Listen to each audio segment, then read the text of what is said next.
ಸಾಮ್ರಾಜ್ಯಶಾಹಿ ವ್ಯವಸ್ಥೆ ವಿರುದ್ಧವಾಗಿ ಈ ಸಂವಿಧಾನನ ರಚನೆ ಮಾಡಿದ್ವಿ. ಈ ರಾಷ್ಟ್ರದ ಸ್ವಾತಂತ್ರ್ಯ ಬಂದರೆ ಎಲ್ಲರಿಗೂ ಹಕ್ಕಿರುತ್ತೆ, ಎಲ್ಲರೂ ಸಮಾನ ಹಕ್ಕುಳ್ಳವರಾಗಿರ್ತಾರೆ ಅಂತ ಭಾವಿಸ್ಕೊಂಡಿದ್ವಿ. ಆ ಸ್ಥಿತಿಯನ್ನು ಮತ್ತೆ ನಾವು ತರಬೇಕಂದ್ರೆ ಇಲ್ಲಿರೋ ಎಲ್ಲರೂ ಅಧ್ಯಕ್ಷರೇ ನಾವು ಕೆಲಸ ಮಾಡಬೇಕಾಗಿದೆ. ನಾನು ಇನ್ನು ಹೇಳಬೇಕಾಗಿತ್ತು, ಇದರಲ್ಲಿ ಶಾಸಕಾಂಗ ಎಲ್ಲೋ ವಿಪುಲವಾಗಿ ಫೇಲ್ ಆಗಿದೆ. As A member of the house ನಾವು ಅಕ್ಸೆಪ್ಟ್ ಮಾಡಬೇಕು. ಇದನ್ನು ನಾನು ಯಾರನ್ನ ಟೀಕೆ ಮಾಡಬೇಕಾಗಿಲ್ಲ. ನಮ್ಮ ಪ್ರಯಾರಿಟೀಸ್ ಚೇಂಜ್ ಆಗಿದೆ, ನಮ್ಮ ಉದ್ದೇಶ ಚೇಂಜ್ ಆಗಿದೆ.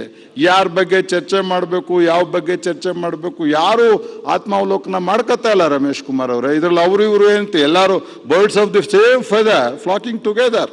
ಆ ಕಡೆಗಿದ್ರಿ ಈ ಕಡೆಗಿದ್ವಿ, ಈ ಕಡೆಗಿದ್ದಾರೆ ಆ ಕಡೆಗಿದ್ದೀರಿ, ಏನು ವ್ಯತ್ಯಾಸ ಆಗಿಲ್ಲ. ಯಾವುದು ಭೂಮಿ ಮೇಲೆ ಒಂದು ಅರ್ಧ ಸೆಕೆಂಡು ಸೂರು ಹುಟ್ಟೋದು ಮುಳುಗೋದು ಚರ್ಚೆ ಆಗಿಲ್ಲ, ವ್ಯತ್ಯಾಸವಾಗಿಲ್ಲ.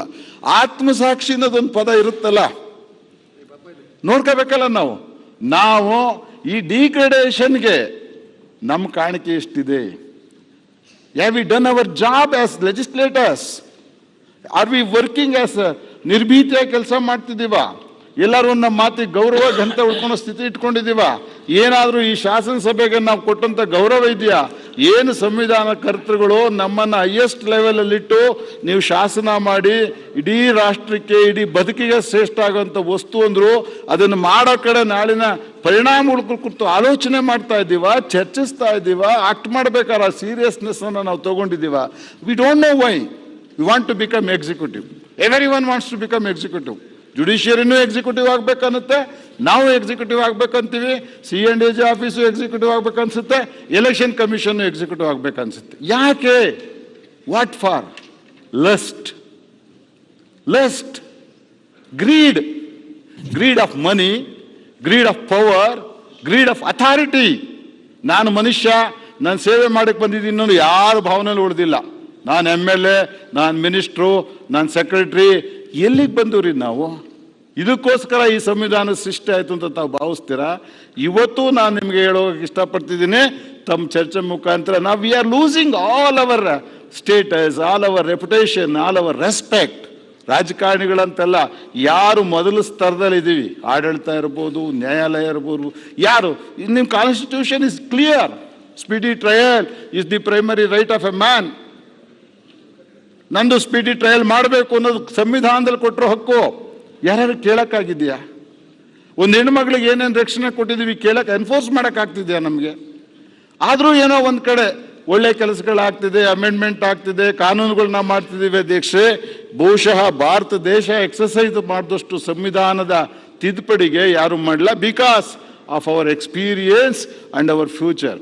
ನಮ್ಮ ಎಕ್ಸ್ಪೀರಿಯನ್ಸಿಗೆ ತಕ್ಕನಾಗಿ 104 ಮೆಟ್ಲು ಹತ್ತಿದ್ದೀವಿ ನಾವು. ಇದರಲ್ಲಿ ಒಳ್ಳೆಯದು ಆಗಿದೆ, ಕೆಟ್ಟದ್ದು ಆಗಿದೆ, ಒಳ್ಳೆಯದು ಆಗಿದೆ, ಕೆಟ್ಟದ್ದು ಆಗಿದೆ. ಜುಡಿಷಿಯರಿ ಬಗ್ಗೆನೇ ಒಳ್ಳೆಯದು ಆಡಿದ್ದಾರೆ, ಕೆಟ್ಟದ್ದು. ಎಮರ್ಜೆನ್ಸಿ ಡಿಕ್ಲೇರ್ ಮಾಡಿದಾಗ ಹೆಬಿಯಾಸ್ ಕಾರ್ಪಸ್ಸು ಇರಬೇಕಾ ಬೇಡವಾ ಚರ್ಚೆ ಆಯಿತು. 4 ಜನ no, all civil rights are abolished ಅಂದರು.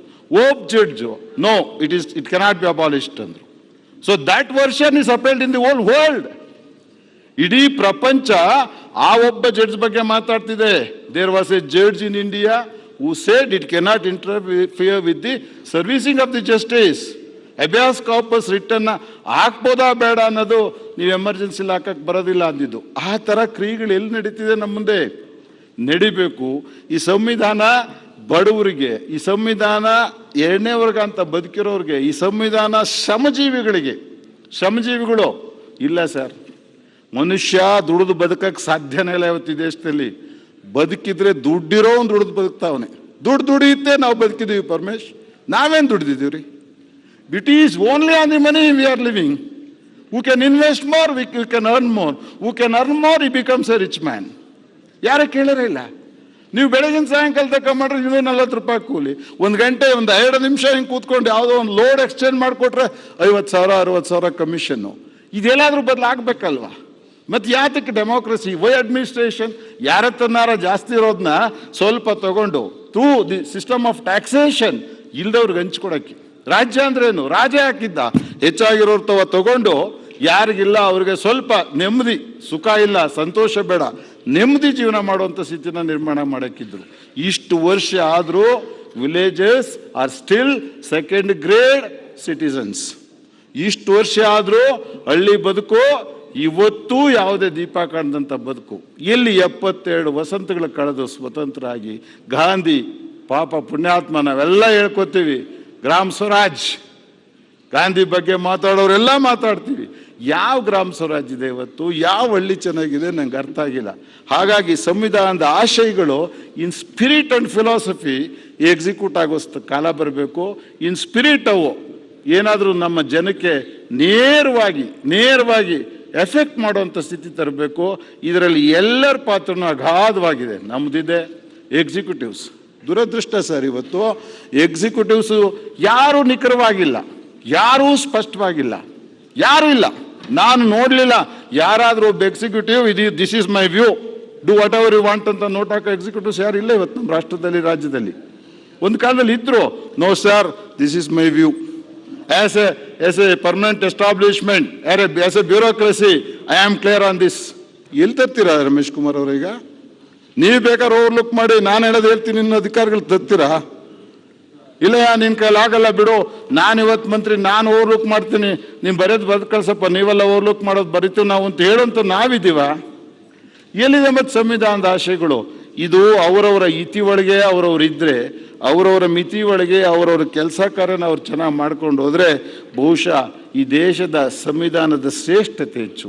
ಮತ್ತು ಬ್ಯಾಕ್ವರ್ಡ್ನೆಸ್, ಹಿಂದುಳಿದಿರೋದು, ಡಿಮ್ಯಾಂಡ್ ಜಾಸ್ತಿ ಆಗ್ತಿದೆ ಅಧ್ಯಕ್ಷ. ಈಗ ನನ್ನ ಹಿಂದುಳಿದವರು ಅಂತೇಳಿ, ನಂದು ಹಿಡಿದಂಥವ್ರು ಹೇಳಿ, ನನ್ನ ಹಿಂದುಳಿದವರು ಅಂತೇಳಿ ಅಂತ ಈಗ ನಮಗೆ ಸರ್ಕಾರದ ಹಣ ಗ್ರಾಬ್ ಮಾಡಲಿಕ್ಕೆ ವಿ ಡೋಂಟ್ ಮೈಂಡ್, ನಮ್ಮನ್ನು ಶೆಡ್ಯೂಲ್ ಕಾಸ್ಟ್ ಅಂತ ಕರೀತೆ ಹಂಚ್ಕೊಳಲ್ಲ ನಾವೀಗ. ಕೊಡ್ತೀರಿ ನೀವು ಅನುಕೂಲ ಅಂದರೆ ನಮ್ಮನ್ನು ಸೇರಿಸ್ಬಿಟ್ರಪ್ಪ ಅದರಲ್ಲಿ ಅಂತೀವಿ. ಯಾಕೆ? Keeping on,